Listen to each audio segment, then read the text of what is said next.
Magandang araw mga bata! Kumusta kayo? Ako si Teacher Steph, ang gagabay sa inyong paglalakbay tungo sa mundo ng bawat batang Cotabateño bumabasa. Alam kong handa na kayo, kaya tara na! Makinig, manood at matuto. Simulan na natin ang unang aralin ng Project Rice Magbasa Kita, ang Titik M at ang kanyang tunog. Nakatanggap na ba kayo ng regalo? Ano ang inyong naramdaman nang matanggap ito? Noong ako'y maliit pa, kagaya ninyo, ako rin ay nakatanggap ng regalo. Talagang napakasaya ko ng araw na iyon. Ngayong araw ay may pakikinggan kayong isang kwento. Sino kaya ang bata sa ating kwento? Ano kaya ang laman ng kanyang regalo? Pero bago ako magsimulang magkwento, babasahin muna natin ang mga pamantayan. Makinig ng mabuti sa guro. Iwasang makipagkwentuhan sa mga kasama. Inaasahan kong masusunod ninyo ang pamantayan. Ang pamagat ng ating kwento ay ang manika ni Mila.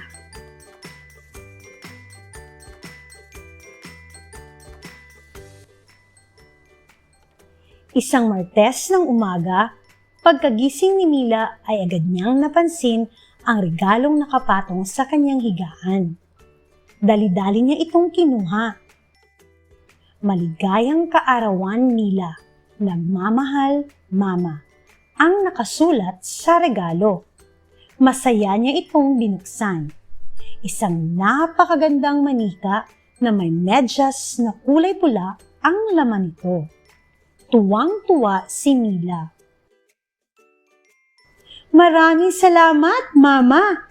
Sigaw ni Mila habang papalabas sa kanyang kwarto.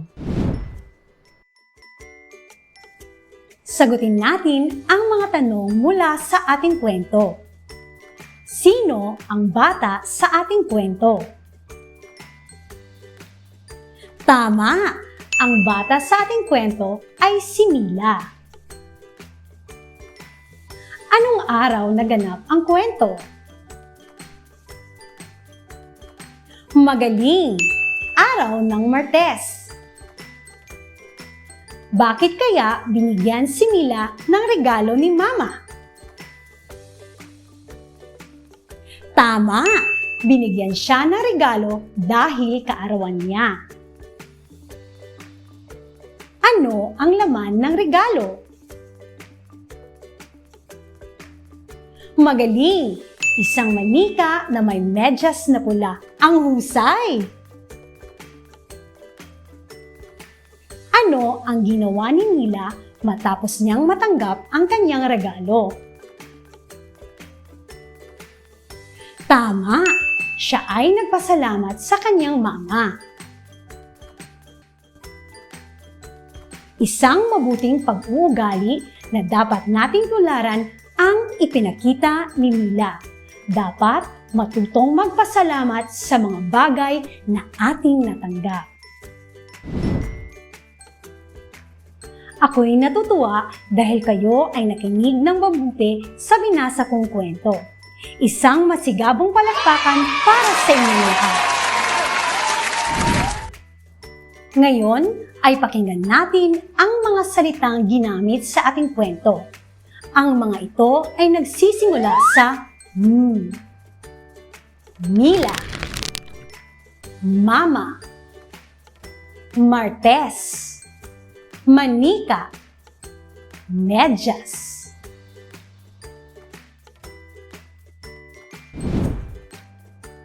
Para lubos na maintindihan, narito pa ang ilang halimbawa ng mga salitang nagsisimula sa M. Ito ay mangga. Ang salitang mangga ay nagsisimula sa M. Mangga. Ito ay mata. Ang salitang mata ay nagsisimula sa mata. Ito ay manok. Ang salitang manok ay nagsisimula sa manok. Ito ay mais. Ang salitang mais ay nagsisimula sa tunog na mais. Ito si Mara. Ang pangalang Mara ay nagsisimula sa tunog na Mara. Ito ang malaki at maliit na titik M. Ito ay may tunog na Uulitin ko. Ang titik na ito ay titik M.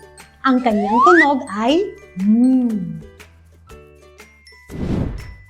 Balikan natin ang mga larawan. Sabayan ninyo ako sa pagbigkas ng mga pangalan nito. Mangga.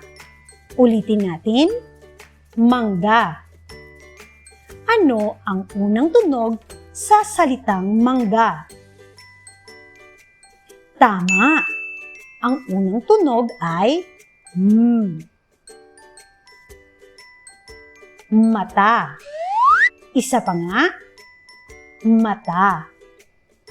Ano ang unang tunog sa salitang mata?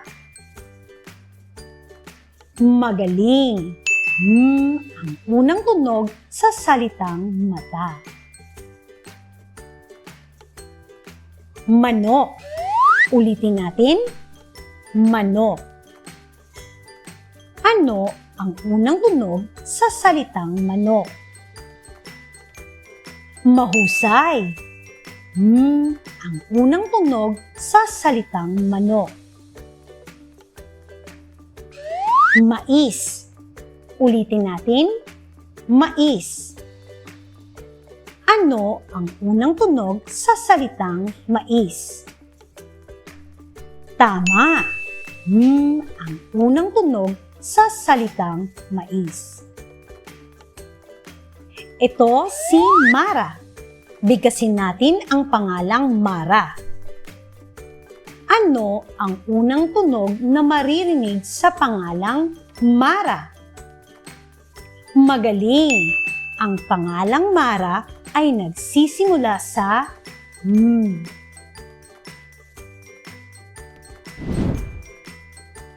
Ngayon, ituturo ko sa inyo ang tamang pagsulat ng malaking titik M at maliit na titik M.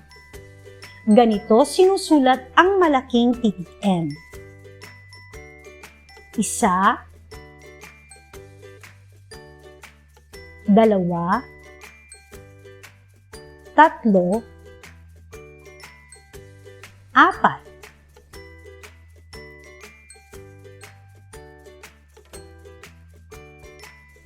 Ngayon, sabayan ninyo ako sa pagsulat ng malaking titik M. Isa, dalawa, tatlo, apat. Ngayon, kayo na lang ang magsusulat. Isa, dalawa, tatlo, apat.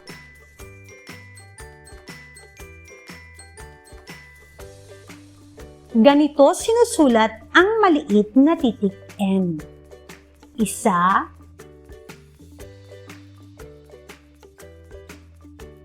dalawa, tatlo.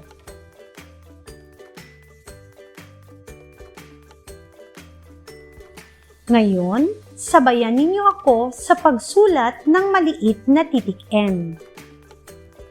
Isa, dalawa, tatlo. Ngayon, kayo na lang ang magsusulat. Isa, dalawa, tatlo. Ngayon, tayo ay maglalaro. Bibigkasin ko ang mga pangalan ng bawat larawan. Ipakita ang thumbs up sign gaya nito kapag ang salita ay nagsisimula sa Thumbs down naman kapag ito ay hindi nagsisimula sa Handa na ba kayo? Bibigyan ko kayo ng 3 segundo para sagutin ito. Ang unang larawan ay mangga. Thumbs up o thumbs down? Tama! Thumbs up! Dahil ang mangga ay nagsisimula sa M.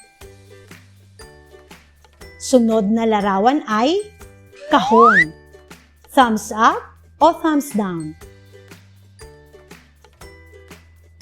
Magaling! Thumbs down! Ang kahon ay hindi nagsisimula sa M.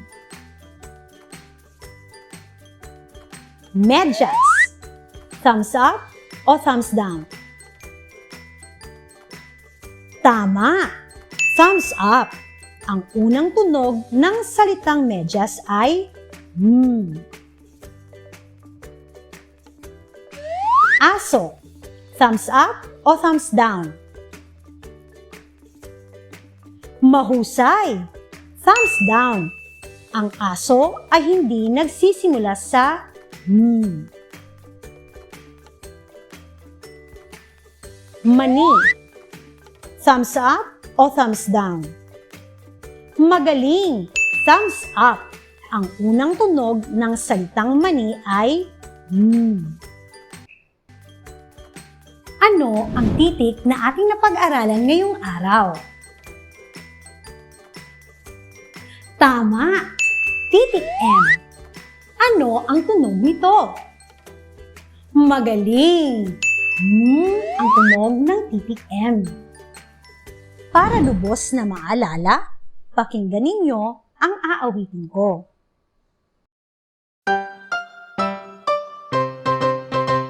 Tunog ng M ay tunog ng M ay tunog ng M ay ang tunog ng M. Tunog ng M ay tunog ng M ay tunog ng M ay ang tunog ng M. Ngayon naman ay sabayan ninyo ako sa pag-awit. Tunog ng M ay tunog ng M ay tunog ng M ay ang tunog ng M. Tunog ng M ay tunog ng M ay tunog ng M ay ang tunog ng M. Sige nga, tingnan natin kung kaya na ninyong awitin ang tunog ng M.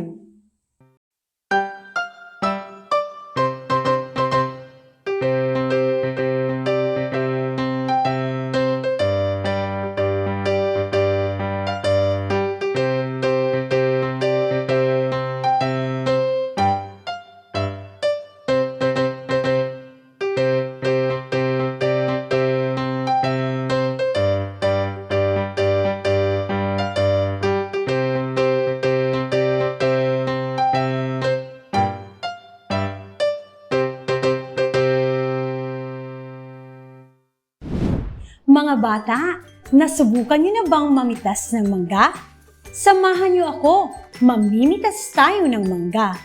Ngunit, ang pipitasin lamang natin ay ang mga manggang may nakasulat na titik M.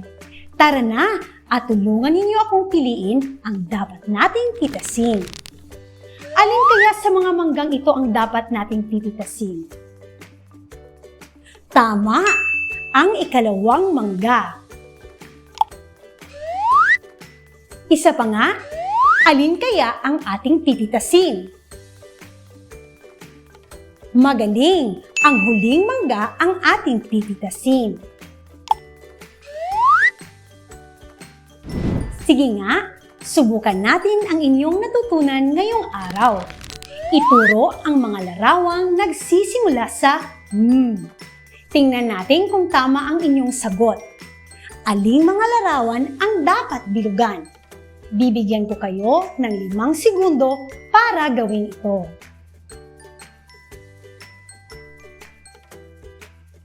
Kung ang inyong itinuro ay mani, tama kayo mga bata.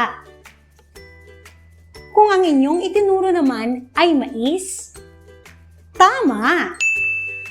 Kung ang inyong itinuro ay manika, napakahusay mga bata.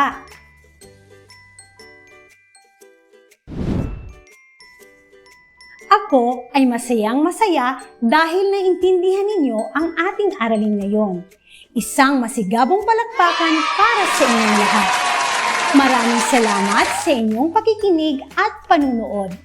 Ako muli si Teacher Steph. Ikinagagalak kong maging guro ng bawat batang Cotabateño bumabasa. Hanggang sa muli!